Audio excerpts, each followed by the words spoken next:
Okay.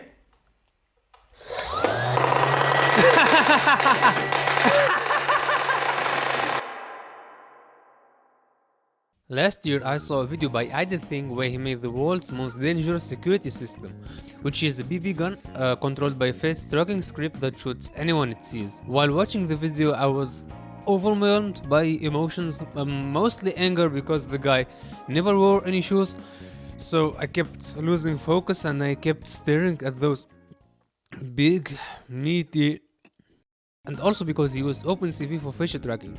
And if you have ever used OpenCV, you know that stuff is very slow, very inaccurate, and it has a lot of false positives. But this had a very easy fix, just simply using a different library like MediaPipe. This library not only provides 3D body tracking, but it is way faster and way accurate than OpenCV.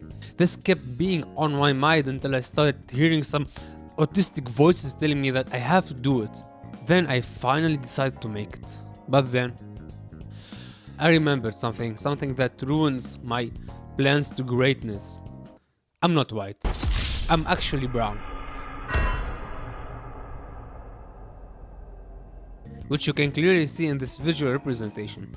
And me not being white and trying to get a BB gun in Europe is very fine and very epic and very cool, and I will not somehow end up in any trouble whatsoever. But instead I decided to 3D design, 3D model, 3D print my own functional gun and then upload it for everyone to see on the internet.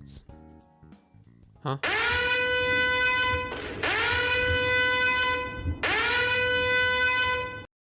Since the first rule of engineering is to never do anything someone else did before you, I tried to look online to see if anyone as autistic as me tried to make their own Nerf gun. And to my surprise, I found this article on medium.com where someone actually did that. The gun in this article is very promising since it is small in size, which is perfect for a tripod fixed home security system.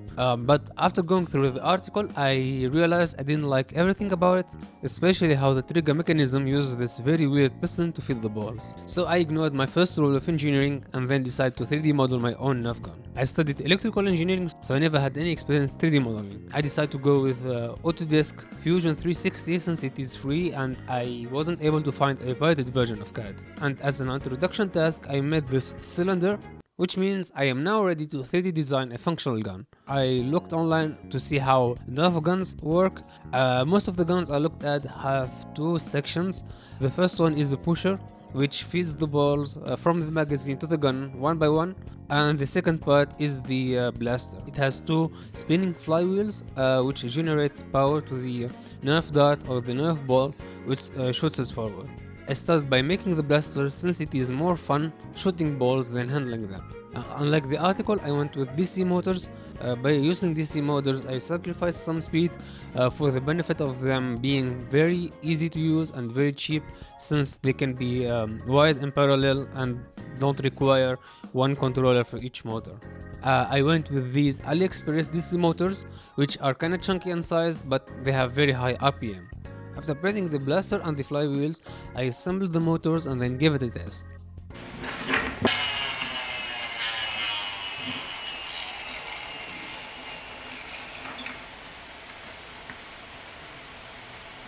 What the fuck? Oh shit. So yeah, the motors were so fast they melted the plastic off my pad. Which I took for positive, it just means my gun will be powerful.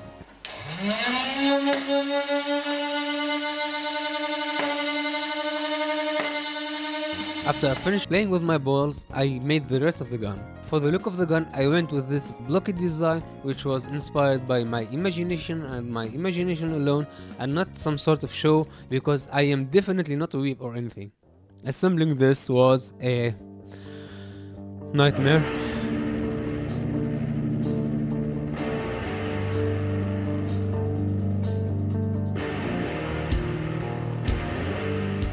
Since I didn't want the gun to be very big and uncomfortable to use, I tried to make it as small as possible, which made the wiring even more difficult. Now I have to cram and squish all of these electronics and wires together and then solder everything correctly in place. This includes the microcontroller and the motor controller. The motor controller controls the motors, so it has to be wired to the pusher motors and the flywheel motors. The gun trigger is this button, which needs to be connected to the microcontroller. And finally, the battery is all the way at the top with this very convenient switch, which have to be wired with the electronics to give it power. All I'm missing now is a Nerf magazine, which I can easily get from Amazon for 15 euros, or spend 8 hours 3D printing this Nerf magazine someone else made. This magazine has a band that runs all the way up, connecting to a pusher that drives the balls upwards, pushing them out of the magazine. At the end of the magazine there is a finger holding the balls in place, and when you click, the balls are released and the pusher pushes them out. And now I have a gun.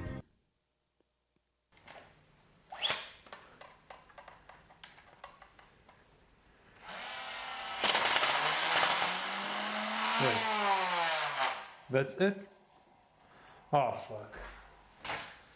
I have to clean this now.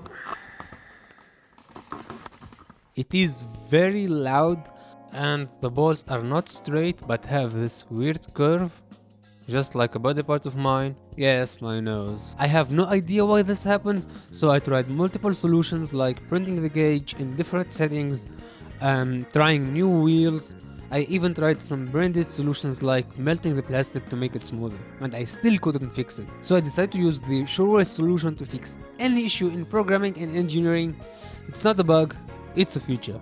I have spent 2 months making this gun, so I should probably now move on with the actual project, which is the face tracking turret, right? No.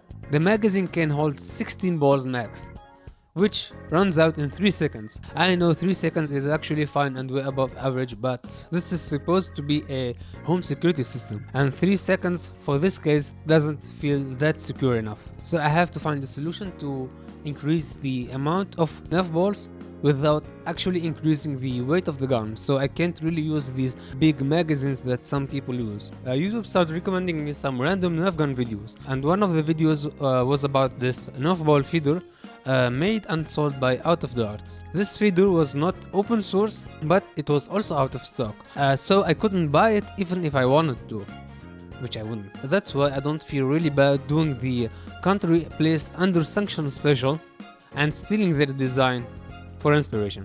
So my feeder has 2 components. The first one is the ball container, which is a container that contains the balls. It is equipped with this high torque agitator motor that makes sure the balls do not get stuck together and block each other. The second part is this high spinning brushless motor fan, which will cause a positive pressure inside the container, forcing the balls out of this tube. The tube is connected to the gun, and then it provides a constant supply of ammunition.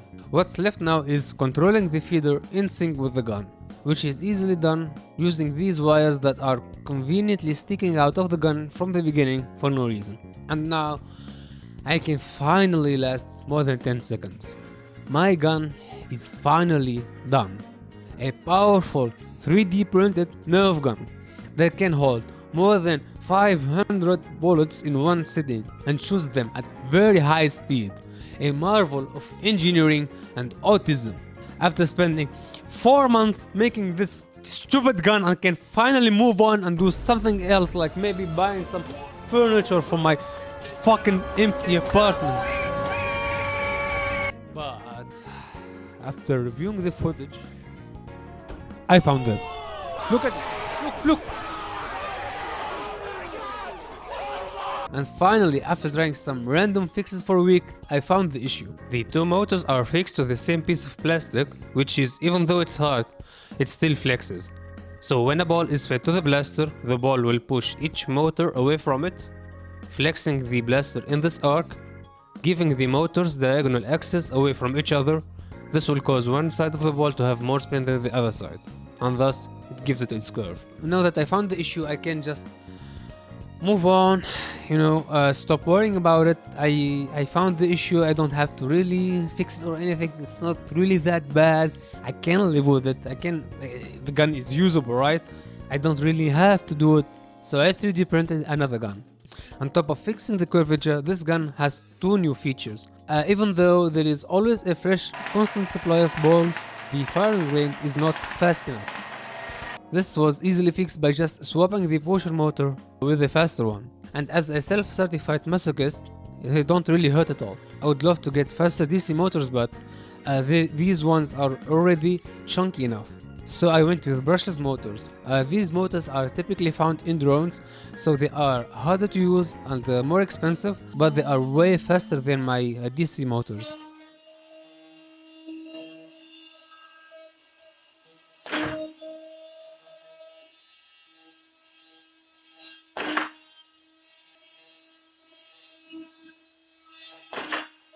Since I have some room left, thanks to my new blaster design, I was able to go with cheaper ACS brushless controllers, which reduced the cost, so it wasn't that bad.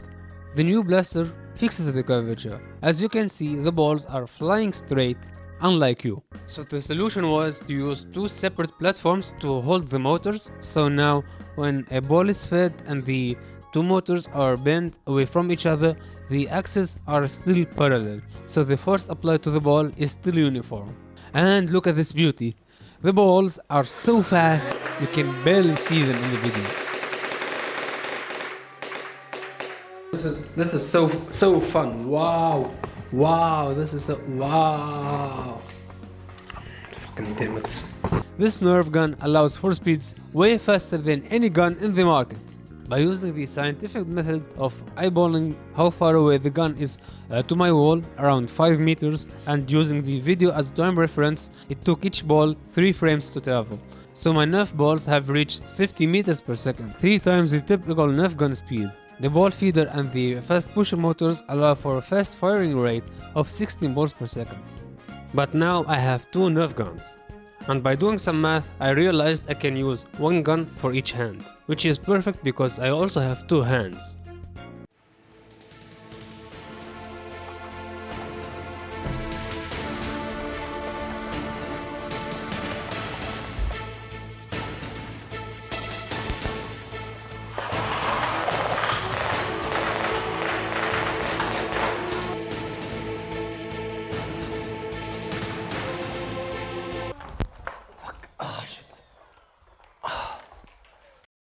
And yeah, and that's all you got from this video. Yeah, all the files will be uploaded and open source soon. And yeah, I feel like I forgot something. Yeah, so it took me 1 year to make this video, so I completely forgot about the security system. It will be coming soon, so drop a like, subscribe, and wait for it.